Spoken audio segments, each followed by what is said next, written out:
Assalamualaikum warahmatullahi wabarakatuh. Waalaikumsalam warahmatullahi wabarakatuh. Selamat siang anak-anak ibu semuanya. Selamat siang, Bu. Baiklah, sebelum kita memulai pelajaran hari ini, alangkah baiknya kita berdoa terlebih dahulu. Berdoa dimulai. Berdoa selesai.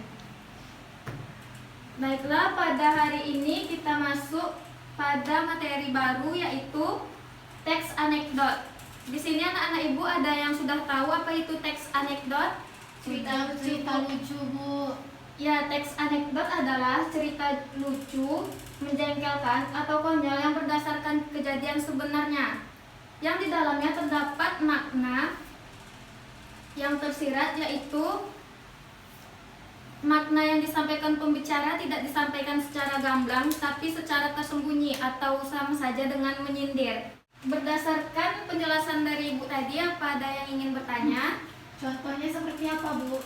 Contohnya itu seperti acara pada program TV One, yaitu acara ILC, yang mana pada awal atau pembukaan acaranya terdapat cerita-cerita jenaka atau yang bersifat untuk menyindir. Teks anekdot juga memiliki ciri-ciri, yaitu yang pertama, boleh jika kalian ingin mencatat, catat yang ibu bacakan.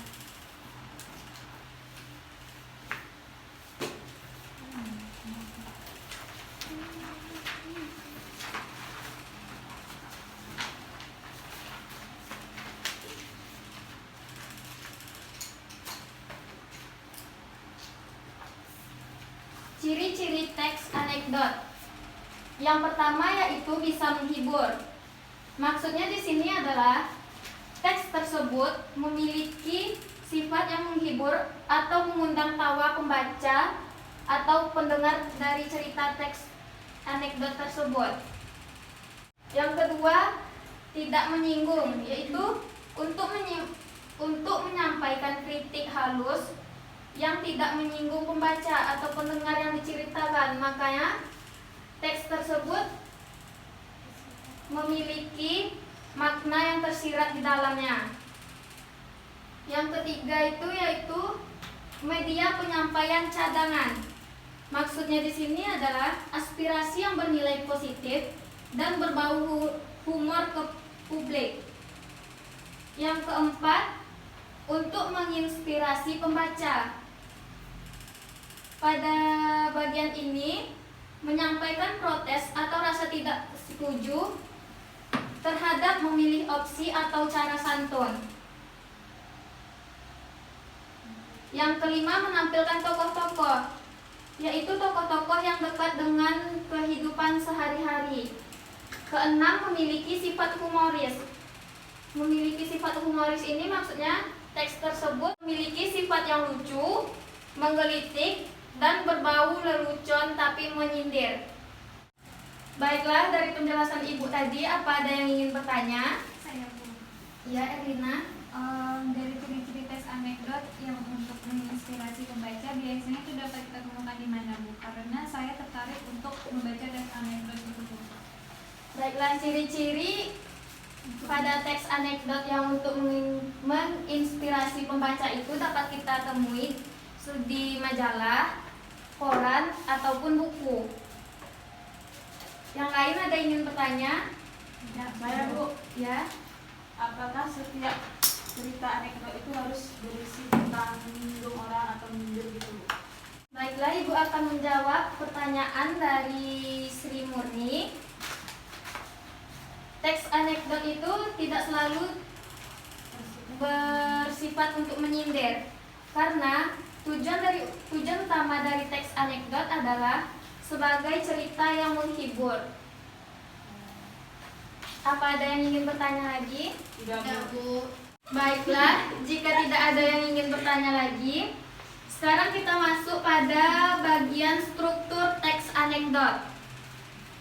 Bagian struktur teks anekdot ini terdiri dari 5 bagian. Yang pertama itu ada abstrak, yaitu abstrak menggambarkan isi teks secara umum agar pembaca bisa memberikan ilustrasi isi cerita. Yang kedua itu orientasi. Ada yang tahu apa maksud orientasi? Pengenalan dulu. Ya, orientasi merupakan awal kejadian pada cerita teks anekdot, atau juga bagian menjelaskan latar belakang mengapa peristiwa utama dalam cerita tersebut terjadi. Yang ketiga ada krisis. Maksudnya di sini adalah krisis merupakan bagian yang menjelaskan mengenai pokok masalah utama dalam cerita. Yang keempat yaitu reaksi. Reaksi di sini maksudnya adalah bagian yang akan melengkapi berupa penyelesaian masalah pada teks anekdot tersebut. Yang kelima ada dengan adanya koda, yaitu koda adalah bagian penutup dari cerita teks anekdot. Sampai sini penjelasan Ibu, ada yang ingin bertanya? Tidak. Udah, Bu. Baiklah, jika tidak ada yang ingin bertanya, Ibu akan memberikan kalian teks anekdot dan kalian cari struktur dari teks yang Ibu berikan.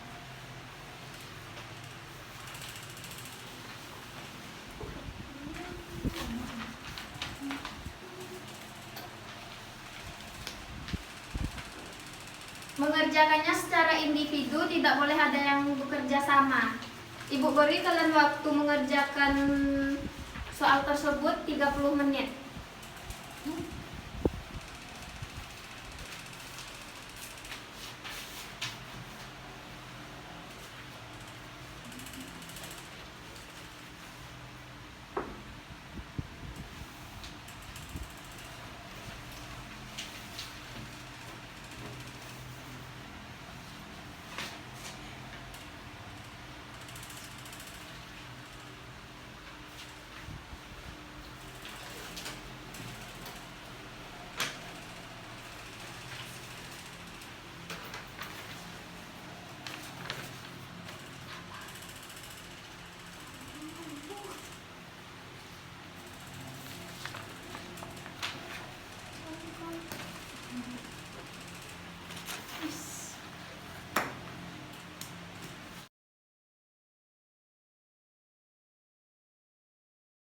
Baiklah anak-anak, waktunya sudah 30 menit. Apa sudah siap mengerjakannya? Sudah, Bu.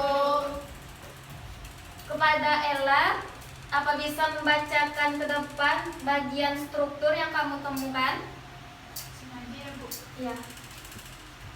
Struktur yang saya temukan yang pertama yaitu abstraksi yang terdapat pada awal paragraf, yaitu jam istirahat makan siang hampir usai. Untuk mengisi waktu kosong yang sebentar itu, Jono, Rian, Agung mengobrol sambil membuka situs dewasa yang tentunya menampilkan gambar-gambar wanita cantik dan seksi. Ya, yang disampaikan oleh Ella yang ini sudah sangat tepat, yaitu mengapa teks tersebut masuk ke bagian abstrak, karena teks tersebut menggambarkan isi secara umum agar pembaca memberikan ilustrasi isi cerita. Sri Murni membacakan bagian orientasi. Bagian orientasi itu terdapat pada paragraf 2. Namun, seakan tak terpengaruh dengan teman-temannya, Aldi malah tetap bekerja di depan komputernya. Teman-temannya pun menggodanya. Ya, betul yang disampaikan oleh Sri Murni sangat betul.